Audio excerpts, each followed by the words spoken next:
Progressivism is a societal cancer.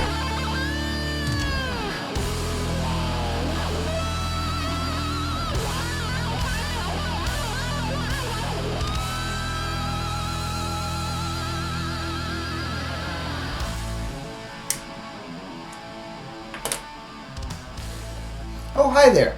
Welcome to the Freedom Alternative.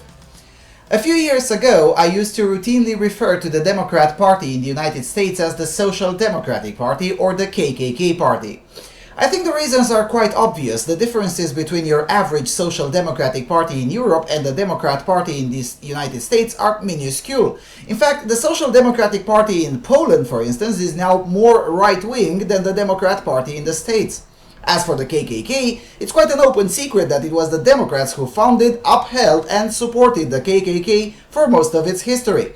As such, I saw fitting to refer to them in this fashion.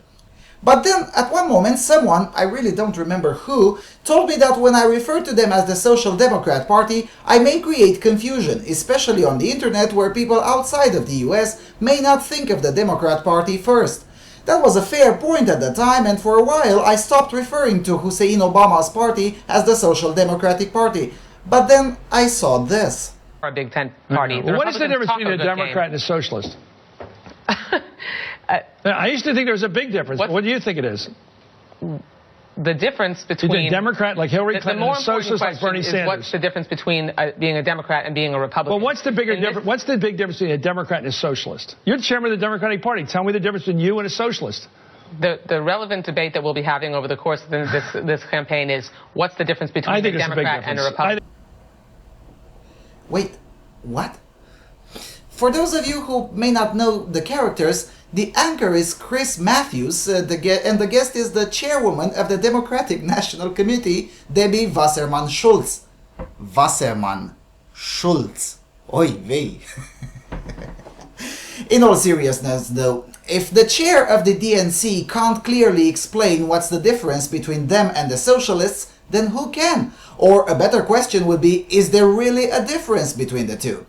Now, if you really want to be charitable with Ms. Schultz and the rest of the Alinsky agitprops on the left, you can say that Ms. Schultz was just unfairly placed in the spot by Chris Matthews, an individual who is a Carter-Reagan type of Democrat, and is probably tolerated on MSLSD because of his gravitas. When Chris Matthews came of age politically, the term conservative Democrat was still around, so it is no wonder that he comes off as harsh for the young progressives out there. But no, Ms. Schultz was given another opportunity a few days later on NBC, and she still could not answer the question, and just like the first time, she tried to shift the discussion on the differences between Democrat and Republican. It's really this all of the same thing. It's kind of a recurring theme on the left, isn't it?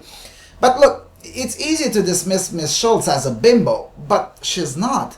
I mean, she's not stupid. She knows damn well both that there is really no substantive difference between Democrats and socialists, and that this reality needs to be concealed because most Americans would not vote for a socialist.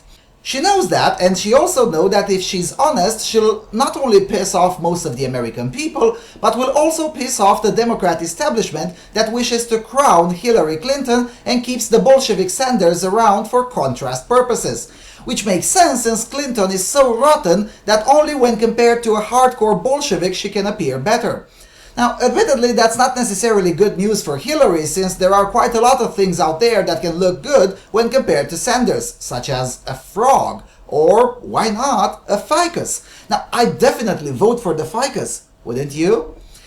But if the chair of the DNC isn't prepared to be honest, Newsweek is significantly more honest about the Bolshevism in the American left.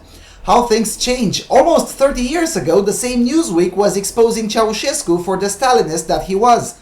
Nowadays, Newsweek openly adopts Ceausist ideals. These kinds of moments are indeed depressing and bring some truth to the say that those who know their history are doomed to watch those around them as they repeat it. Oh, and besides not being able to answer a straightforward question, Ms. Schultz didn't forget to fire some shots at the GOP by saying that, unlike the Republicans, we really are a Big Tent party. Really? You really are. I'm looking forward for the first Democrat debate to see that big tent with an old Bolshevik and the old granny. Surely it's going to be a thrill with the moderators asking different variations of essentially the same question. Miss Clinton, how does it feel to be America's first woman president? Come on, we all know that's the card they'll play. But anyway, when that will happen, I'll be around to cover it. So, with that being said, don't forget to subscribe, follow me on Twitter at FreedomAlternate, and consider making a leftist squirm by supporting this channel. Thanks for watching.